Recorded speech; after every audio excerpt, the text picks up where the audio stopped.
Bonjour, je vous retrouve aujourd'hui pour vous parler du nouveau film de Cédric Klapisch qui nous avait concocté il y a 3 ans le film Encore sur la danse avec la danseuse étoile de l'Opéra de Paris, Marion Barbeau. Et Paris, il va en être question de nouveau dans ce film. D'ailleurs, Paris était aussi le titre d'un film réalisé par Cédric Klapisch il y a maintenant de longues années. Ici, Paris est à l'honneur, mais non pas à notre époque actuelle, mais au 19e siècle avec le personnage d'Adèle, interprété par Suzanne Lindon, la fille notamment de Sandrine Kiberlin, qui est mon actrice de cœur française, merci. Et donc, le personnage d'Adèle se retrouve à Paris au 19e siècle, alors qu'elle n'est âgée que de 21 ans, à la recherche de sa mère qu'elle n'a jamais connue, puisqu'elle a été élevée en Normandie par sa grand-mère étant décédée, c'est pour cela qu'elle s'est lancée dans un tel périple. Nous sommes en parallèle en 2025, avec les descendants de différentes branches de l'arbre généalogique d'Adèle, des personnes qui font partie de la même famille, qui ont un lien du sang mais qui ne se côtoient jamais, qui se rencontrent ici, et qui vont mener une sorte d'enquête sur la mémoire justement de la vie d'Adèle, leur ancêtre, et c'est ainsi par un jeu assez secondaire, certes, mais de centre commercial à ambition d'influence européenne, qu'il va être question de raser la maison, la masure désormais justement d'Adèle, que l'on suit en parallèle évidemment dans le film au 19e siècle à Paris donc, mais sa maison risque d'être rasée par rapport à ce grand projet capitaliste, mais pour autant les personnages qui sont donc les descendants d'Adèle, vont rentrer, pénétrer dans cette maison qui n'a plus été visitée depuis des années et des années, des décennies même, pour tout simplement le meilleur et peut-être le pire. Ça reste un peu mystérieux. Je plaisante parce que c'est un film qui globalement est assez prévisible sur ce qui se déroule dans les années 2000, notamment avec le personnage de Vincent McCain qui joue un apiculteur, avec le personnage de Julia Piaton qui semble être un peu son love interest, il faut bien le dire.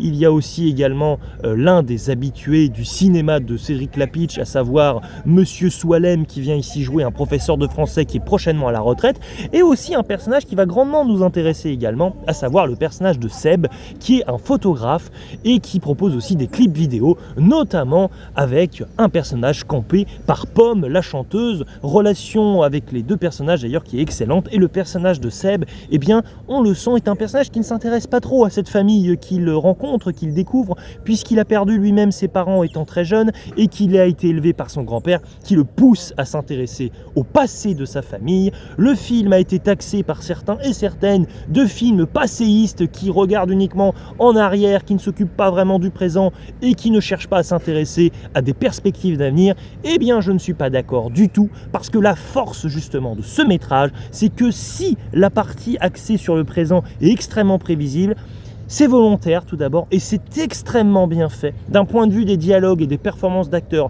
c'est tout simplement savoureux, et c'est extrêmement intéressant en répercussion et en miroir avec la situation que nous suivons donc au 19e siècle.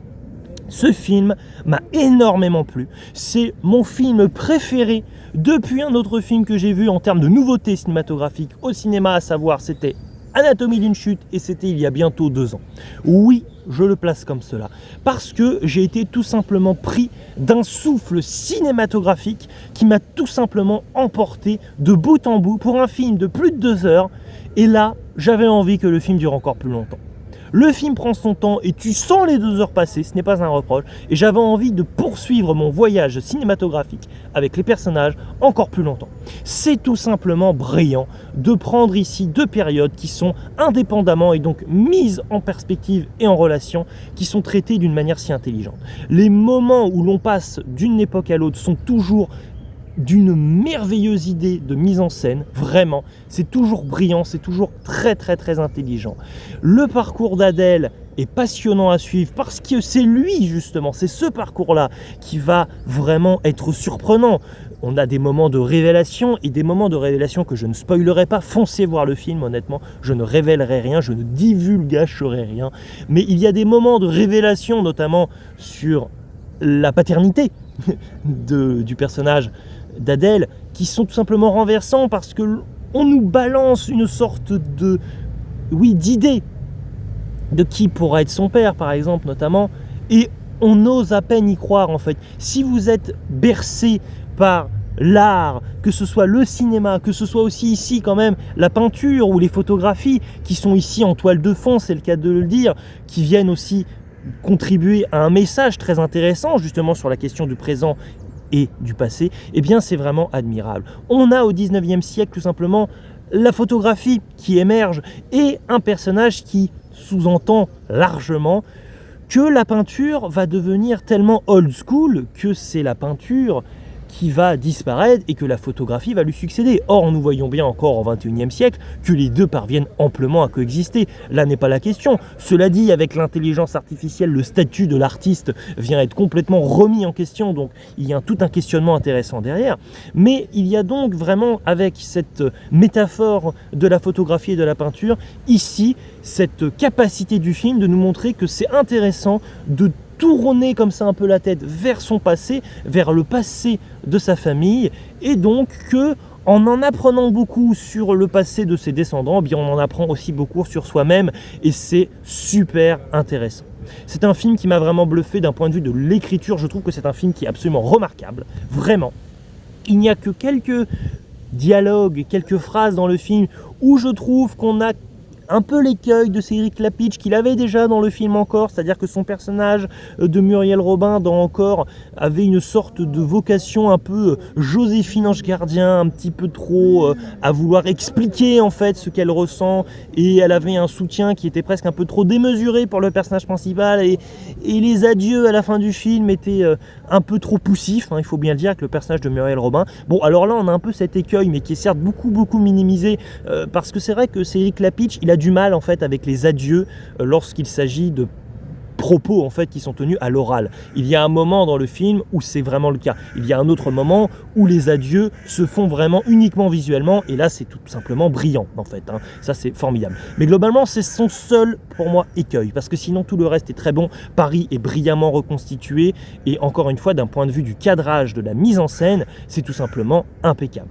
Donc moi j'ai été complètement transporté par ce métrage, avec aussi donc cette vocation complètement artistique qui, moi, m'a absolument transporté. Et moi qui suis donc parisien de souche, il faut bien le dire, j'ai été ravi d'être bercé dans un Paris de l'ancien temps qui est mis au regard de la Normandie d'aujourd'hui, c'est vraiment cela.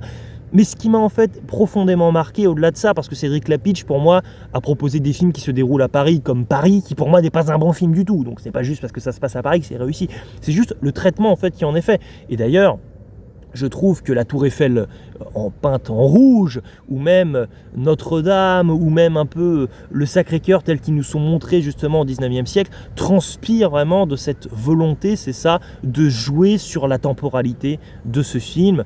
Donc vraiment, c'est un film que je vous recommande grandement. Suzanne Lindon est formidable, elle a une émotion dans sa voix qui est brillantissime. Vincent Macaigne nous fait du Vincent Macaigne, alors peut-être qu'il pourrait renouveler un petit peu son registre et son répertoire, mais en tant que tel ici, il est absolument formidable.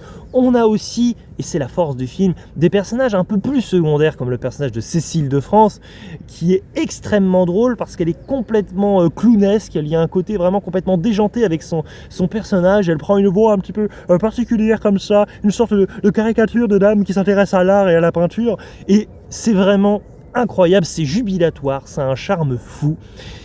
Et encore une fois, oui, c'est très prévisible sur la partie de 2025, mais c'est contrebalancé avec, en même temps que les personnages de 2025 qui découvrent la vie d'Adèle, et bien nous qui la découvrons à leur côté, avec des moments qui sont particulièrement drôles, et un voyage dans le temps à un moment donné, sans en dire plus, pour la famille de 2025, qui est absolument brillant. Donc moi j'ai pris complètement mon pied, donc j'espère que vous avez eu l'occasion de voir ce film. N'hésitez pas à me le dire en commentaire. Je n'ai pas cité plein d'autres super performances, hein. Julia Piaton qui ressemble d'ailleurs beaucoup à Camille Cotin, le personnage du professeur de français. Moi en tant que futur professeur, j'avoue que à la fin il y a une sorte d'atmosphère un peu feel good movie qui m'a complètement emporté, j'avoue, j'ai été complètement pris.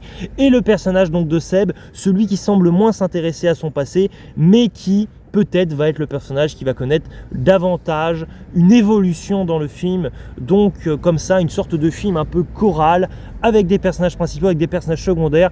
Tout est d'une harmonie folle. Foncez le voir. J'espère que je vous ai donné envie dans cette vidéo de vous intéresser à ce film qui est assurément un grand film. Il ne me reste plus qu'à vous dire ciao et à la prochaine.